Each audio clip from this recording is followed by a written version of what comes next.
শুধু দর্শক বন্ধু, আপনারা দেখছেন একে নিউজ বাংলা।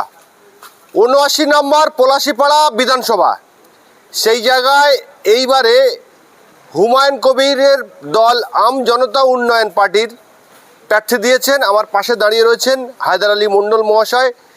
তাঁর নাম হুমায়ুন কবিরের দল আম জনতা উন্নয়ন পার্টি ঘোষণা করার পর থেকে তিনি কিন্তু ঝাঁপিয়ে পড়েছেন এই পলাশীপাড়া বিধানসভা জুড়ে। আর প্রচারে তিনি যথেষ্ট সাড়া পাচ্ছেন। আজকে এসছেন তিনি জুম্মার নামাজ পড়তে একটি মসজিদে।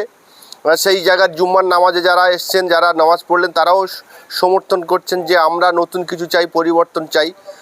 তারা ঠিক কী বলেছেন হুমায়ুন কবিরের আম জনতা উন্নয়ন পার্টির যিনি ক্যান্ডিডেট হায়দার আলী মণ্ডল সম্পর্কে এবং হুমায়ুন কবির সম্পর্কে তারা ঠিক কী বলেছেন, আর ক্যান্ডিডেট হায়দার আলী মণ্ডল তিনি এই যে মানুষের এত সমর্থন পাচ্ছেন, তিনিও কি বলছেন শোনাবো আপনাদের।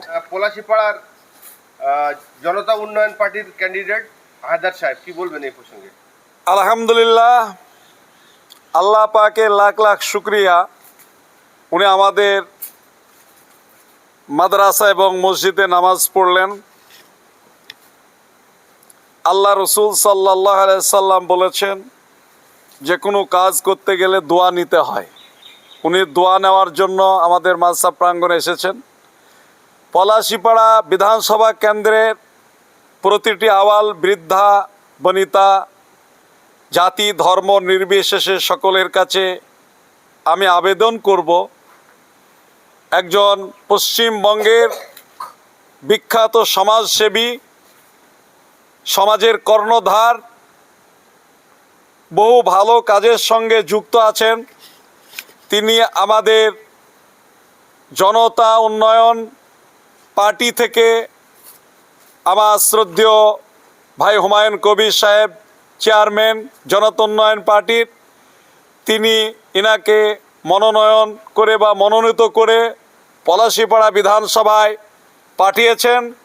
আমি পলাশীপাড়ার বিধানসভার প্রতিটি মানুষের কাছে, জাতি, ধর্ম, বর্ণ নির্বিশেষে প্রত্যেকের কাছে আবেদন করব যে একজন ভালো মনের মানুষ, সামাজিক মানুষ, মানুষের সেবা করেন, মানুষের সঙ্গে যুক্ত থাকেন, এই সমস্ত মানুষগুলিকে বা এই হায়দার ভাইয়ের মতো মানুষ যত পশ্চিমবঙ্গে দাঁড়িয়েছেন আমাদের জনতা উন্নয়ন পার্টি থেকে হুমায়ুন কবির সাহেবের নেতৃত্বে, প্রত্যেককে ভোট দেওয়ার জন্য আমি আবেদন করছি। এবং খাস করে পলাশীপাড়া বিধানসভার প্রতিটি মানুষের কাছে আমি অনুরোধ করছি, আমার শ্রদ্ধেয় ভাই হায়দার সাহেবকে আপনারা বিপুল ভোটে জয়যুক্ত করুন। এই আবেদন আপনাদের কাছে আমি মৌলানা ঈদ মোহাম্মদ মাজাহির রাখছি এবং আপনাদের দুয়ারে দুয়ারে ইনশাল্লাহ আমি সফর সঙ্গী হব ভাইয়ের, ইনশাল্লাহ। পলাশীপাড়ায় আগের বারে তৃণমূলের যিনি প্রার্থী ছিলেন, জয়ী প্রার্থী মানিক ভট্টাচার্য, তিনি শিক্ষা দুর্নীতিতে তার নাম জোড়ায় এবং তিনি জেলও খাটেন। এর মানুষ হিসেবে কেমনভাবে দেখছেন? আমি একটা কথা বলবো, 294টা সিটে যারাই তৃণমূল কংগ্রেসের হয়ে প্রার্থী হয়েছে তাদের মধ্যে সততা বলে কিছু আছে বলে আমার জানা নেই। যদি কেউ সততার প্রতীক হিসাবে কোনো 294 জনের মধ্যে একজন থাকেন, আমার সাথে যোগাযোগ করবেন। এক একজন এক এক দিকে পারদর্শিকতা আছে। তৃণমূলের কাটমানি থেকে আরম্ভ করে, গরু চোর থেকে আরম্ভ করে, কয়লা চোর থেকে আরম্ভ করে, শিক্ষায় দুর্নীতি থেকে আরম্ভ করে, পা থেকে মাথা পর্যন্ত তৃণমূলের দুর্নীতি আর দুর্নীতি।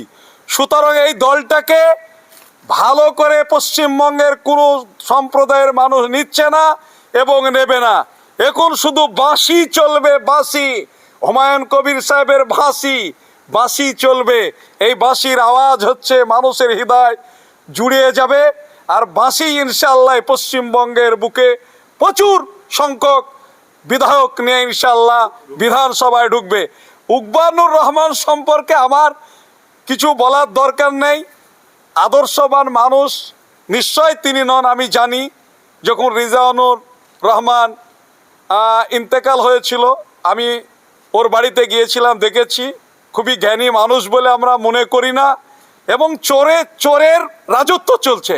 এই চোরের রাজত্ব থেকে প্রতিটা মানুষকে মুক্তি পেতে গেলে বাঁশি চিহ্নে ভোট দিন। বাঁশি চিহ্নে ভোট দিন এবং বাঁশির সঙ্গে যারা জোট করেছেন তাদেরকে বিপুল ভোটে জয়যুক্ত করুন। মুর্শিদাবাদে 22টা আসন আর নদিয়া জেলায় 17টা আসন।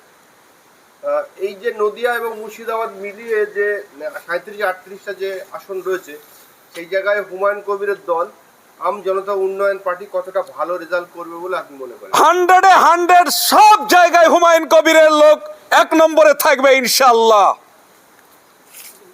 মুর্শিদাবাদ এবং নদিয়ায় একে থাকবে হুমায়ুন কবির সাহেবের দল জনতা উন্নয়ন পার্টি। বাঁশি বাজবে সব আপনার বিধানসভাতে ইনশাআল্লাহ, বাঁশি একে থাকবে। বেশ কিছু মানুষ বলছেন যে হুমায়ুন কবির বাবরি মসজিদ নিয়ে রাজনীতি করছেন, এটাকে কেমন ভাবে দেখছেন? যদি হুমায়ুন কবির বাবরি মসজিদ নিয়ে রাজনীতি করে, মমতা ব্যানার্জি মন্দির নিয়ে রাজনীতি করছে, শ্রী নরেন্দ্র মোদী মন্দির নিয়ে রাজনীতি করছেন। বড় লোক যদি ভাই ফ্যান খায় তাহলে ভিটামিন, আর গরিব খালে সেটা পেটের দায়ে খায়, এরকম হয়েছে।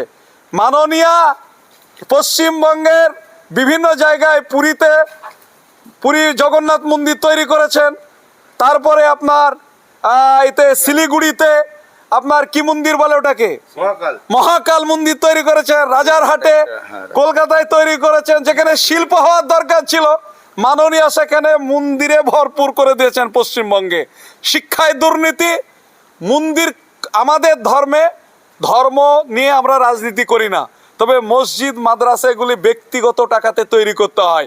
জনগণের ট্যাক্সের টাকাতে মন্দির তৈরি করার জন্য মাননীয়কে মুখ্যমন্ত্রী করা হয়নি। মাননীয় যাবার সময় হয়ে গেছে, উনি যত তাড়াতাড়ি পশ্চিমবঙ্গ থেকে যাবেন, পশ্চিমবঙ্গের প্রতিটা মানুষ শান্তিতে বসবাস করবেন। আপনার নাম? আমি মাওলানা ঈদ মোহাম্মদ মাজাহিরি বাবরি মসজিদকে পূর্ণ সমর্থন করেছি, করে আসছি। আমি আমার ভাই হুমায়ুন কবিরের সাথে আছি, ছিলাম, থাকবো ইনশাল্লাহ। নামাজ পড়লেন, জুম্মার নামাজ পড়লেন, কি বলবেন? আমি আজকে জুম্মার নামাজ পড়তে এসে আলহামদুলিল্লাহ এখানে খুব ভালো লেগেছে। সমস্ত আল্লাহর এহসান আছে যে এখানের মানুষ আমাকে খুব ভালো নজর নিয়েছে, ভালোবাসার নজরে নিয়েছে। প্রত্যেকের সঙ্গে কথাবার্তা বলার পরে সমস্ত কিছু খুব ভালো লেগেছে। তাদের মধ্যে খুব উৎসাহ আছে, তারা এই পার্টিটাকে খুব ভালোভাবে বেছে নিয়েছে। তারা চাচ্ছে যে দুর্নীতি থেকে একটা নতুন কোনো মুখ চলে আসুক, সেই দুর্নীতি থেকে সরে যাওয়ার জন্য জনাব হুমায়ুন কবির সাহেবের পার্টি আম জনতা উন্নয়ন পার্টি তারা সকলে বেছে নিয়েছে। তাদের প্রত্যেকের একই প্রতিশ্রুতি, এই পার্টিকে আমরা ভোট দেবো, এই পার্টিকে আমরা বিপুল ভোটে জয় করব। আমাদেরকে একই কথা বলছে, আপনি এগিয়ে চলুন, আমরা সকলে আপনার সঙ্গে আছি। এই একইভাবে মানুষের স্লোগান চলছে। যে মানুষের কাছে যাচ্ছি, যেখানে যাচ্ছি, তারা সকলে খুব ভালোবাসা দেখাচ্ছে, তারা সকলে খুব অভ্যর্থনা দেখাচ্ছে। প্রত্যেক জায়গায়, প্রত্যেক অঞ্চলে, রাস্তাঘাটে, সমস্ত জায়গায় মানুষ একটা আকুল অবস্থায় বসে আছে যে কেউ আসুক তাদের কাছে, তাদের সহযোগিতা করুক, তাদের পাশে এসে দাঁড়াক। হুমায়ুন কবির সাহেবের পার্টি আজকের দিনে খুব একটা উন্নত পার্টি হয়ে দাঁড়িয়েছে, সমাজের বুকে সব জায়গায় একটা সাড়া জাগিয়ে দিয়েছে।